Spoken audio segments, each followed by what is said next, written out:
So there are 8 deep learning competencies that you may be familiar with that we're tagging for new pedagogies. Some of them have quite a strong synergy, again, with the 21 CLD rubrics. But what we will develop is much more than what we already have in 21 CLD. To scaffold just a platform of common understanding about why we need to change. We've heard Greg and we've heard Joanne and we've heard Michael talk about the knowledge economy and the knowing doing economy now, as opposed to just the knowledge economy. The fact that access to information is available anywhere, anytime, and going back to that video, has been for some time.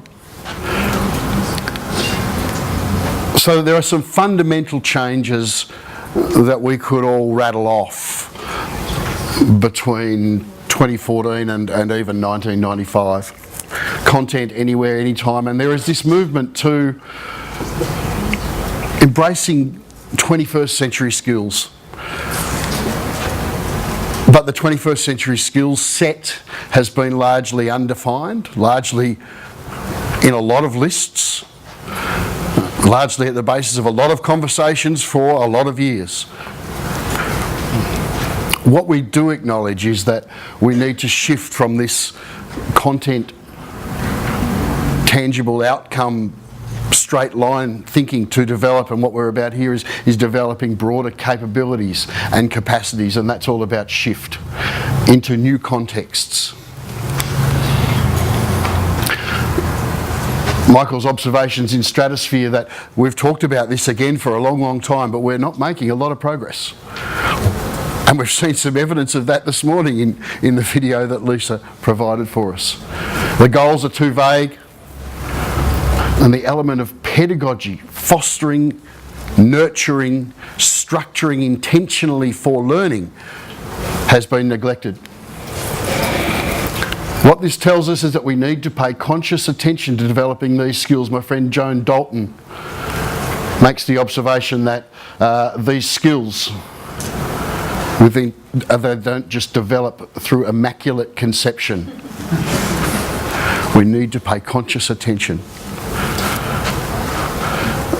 So one of the underpinning pieces of research, and I'm a little bit trepidatious talking about this, given that Maria, who created and drove this research, is just, maybe you should be doing this bit, Maria. You're doing a great job.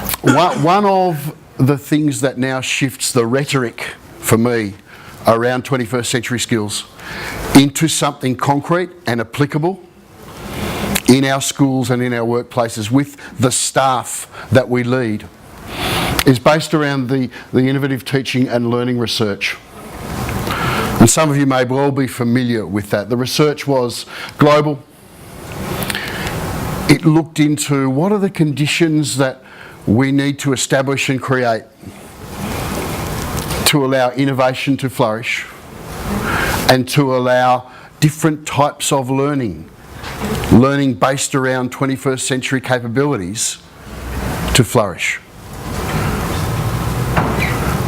Started with 7 countries, 45 countries. I would imagine there are many more now engaged in using what has come out of the innovative teaching and learning research. This will challenge me. I think I have presented this graphic maybe 100 times, and I don't think I've ever done it well. Essentially, Maria, pull me up. Essentially, some learning activities, learning tasks, where's my pointer, were coded from a 1 to a 4. So we look at a learning task, and let's say we are aiming to produce high-level collaboration in this. That's our intention through creating a learning task for students. By using a rubric, we can look at the learning task and say, oh, it's actually only at a level 1.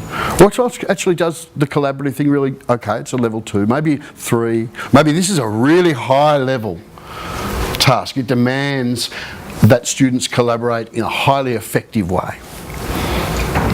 And then we look at the student work that comes out of those tasks. We say, wow, that student work was really at a level 1 for collaboration. Well, it was okay, it was a level 2 collaboration. It was a level 3 or level 4.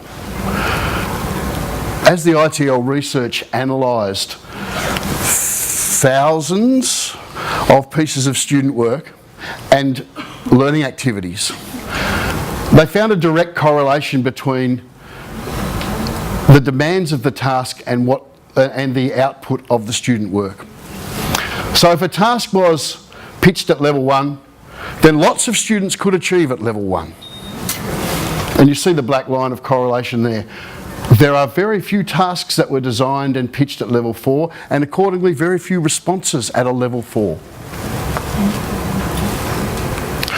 To put that really, really simply, task predicts performance. Task predicts performance. If we set a low bar, the likelihood of our responses being low is much greater. If we scaffold and set the bar high, so scaffold and set the bar high, we are more likely to receive more significant higher level responses in our student work.